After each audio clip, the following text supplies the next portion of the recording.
What's up, everybody? So, I haven't been out in the garage. We've been doing a lot of Jeep stuff lately. I haven't been out here in a couple of months, I think. Here and there, but not much. I haven't videoed anything. So we started doing floor pans on the Trans Am. So I'll show you guys that. We haven't touched the Mustang. It got cold out. Too cold for body work. We're here in Connecticut. It's freezing out.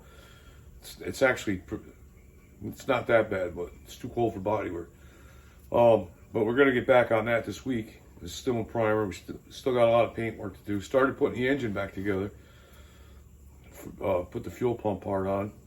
I didn't make any video of it. So we're going to start making some videos back out in the garage this week. Get these projects finished up. Spring's right around the corner. I want to get the Chevelle going. Still waiting on the block from the machine shop with that.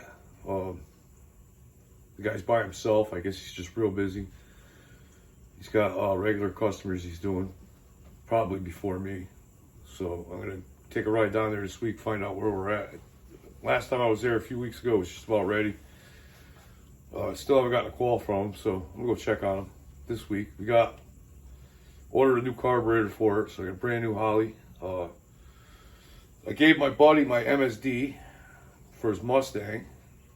Mine was brand new, so he bought me a new one, so we got that back. So we should be in good shape with that once we get our block back for the Chevelle. But I'll show you guys some of the work I done on the Trans Am with the floor pans. That was a mess. So what we found was we started cutting some of the floor pan out. They had holes in them, and as we're cutting, I'm seeing like dust coming up, and it stunk like fiberglass. So person that owned a car, I guess back in the 90s, you really couldn't get parts for these cars, decided to put some fiberglass down, and the floors were destroyed. You couldn't see it from underneath. It looked like floor pan to me. When I went and looked at the car, took a quick look at it, I didn't go crazy because the outside of the car was mint. So anyways, cutting the floors out, we found that there was a ton of fiberglass. So we ended up ordering up some floor pan, started cutting them all. Still in the middle of doing that. We started trimming them, fitting them. Still got to weld the driver's side together. Passenger side, still got to finish cutting. We'll get back to that this week. We're trying to get these floor pans done. We hung the exhaust on the car already. Most of it. We didn't do tailpipes yet. We still got to put hangers. Wait until I get the floor pans done, because on a unibody car, we go to the floor pan for the hanger. So, yeah, I guess I'll show you where we're at. So here's where we're at with the floor pans. We got the new toe boards all welded up. We got the midsection here trimmed and ready to go. We got to weld it. I had it welded, took it back off.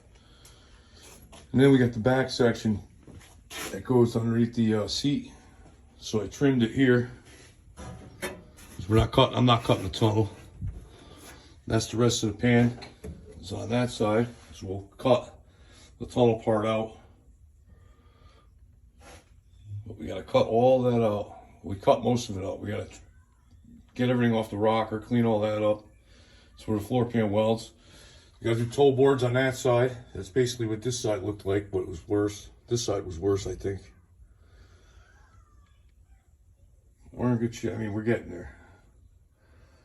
So that's where we're at with the Trans Am. Got the exhaust hung. I'll see if we can get some. I get a picture or a video. Still got to put hangers. Got new headers. Pipes are just kind of chilling. We got to hang them. And we got the tailpipes, so. All right, so right now I'm going to head out and I got to get the plugs out of my kid's Explorer, or one of the plugs out of the 07 Ford Explorer that my son drives. Spark plugs in that thing are a weird size. I have never seen nothing like it. But the plug socket doesn't fit. I got to use a regular socket and a magnet to get the plug out.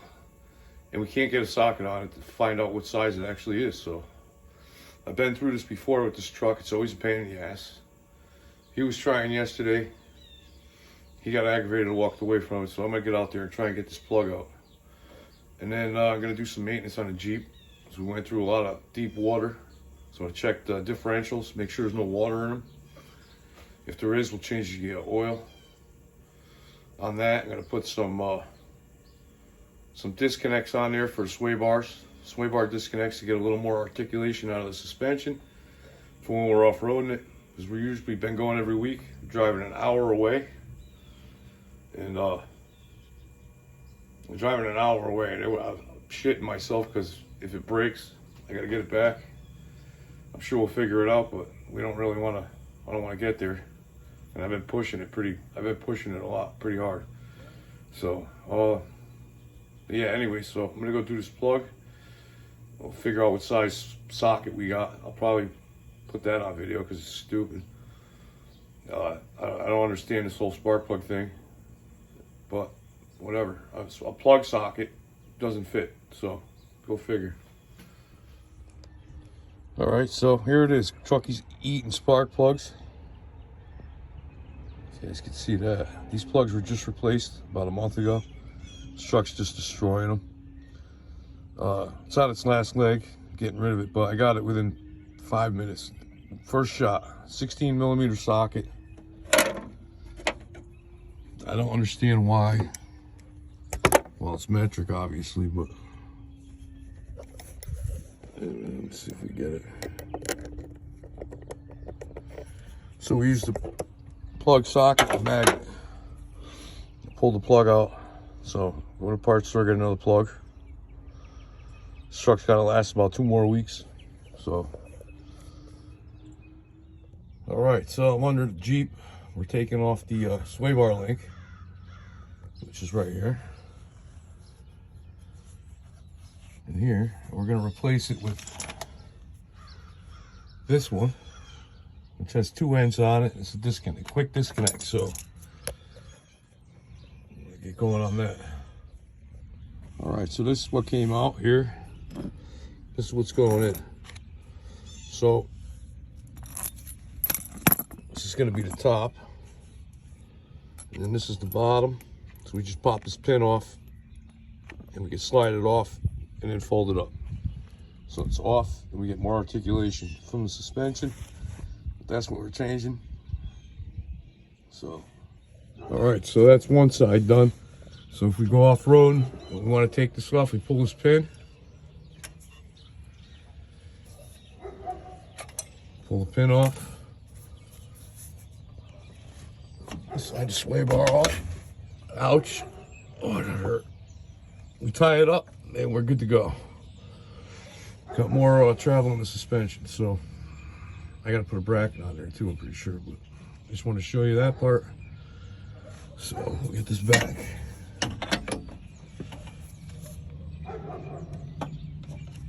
Goes back on like that.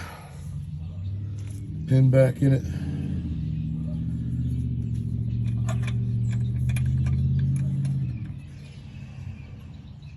Probably should do it from the bottom. I think it matters. Pin back on it. And the sway bar is connected. So we get the other side done. We're ready to rock and roll for next week. All right, and that's the driver's side. So that's done. So we're good there. I'm gonna check the fluids, make sure there's no water in the diffs. And just gonna go over the Jeep, get it out of the way for next weekend so we're ready. All right, so when we're out wheeling, we want to disconnect the sway bar. We disconnect it from the bottom, pick it up, swing our thing over there, hook it to our bracket, put our pin in.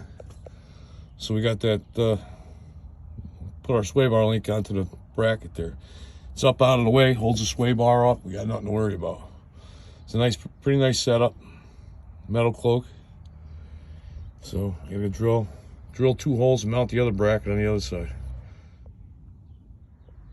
All right, so both sides are done. Pretty easy to do. Put the brackets here. So we just pick them up, swing them up there, put them on, put the pin in, and they're up out of the way. So pretty nice setup. That's the driver's side. Passenger side. Same thing, got a bracket over here.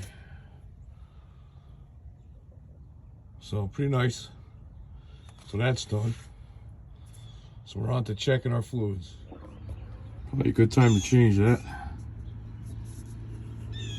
Bone dry. I'm sure there's something in there, but it's definitely low, so I'll have to go get some oil. Make sure to top that off. Check the rear one.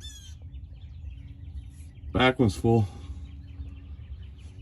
So that's good. I think we're gonna change it during the week, both of them. Change the oil in front and rear because we've been going through a lot of water. So, well, at least we know we got oil in it. All right, so we got the front diff topped off, wiped it down. So we're good there. So we got the rear ends nice and full. Gonna go over a few more things. And we should be good for next week. Hopefully. We don't run into any issues. We definitely beat the crap out of this thing.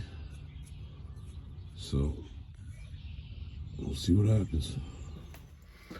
All right, so I think I'm about done for today. Went, greased all the fittings on the Wanda, or the Jeep, whatever you want to call it.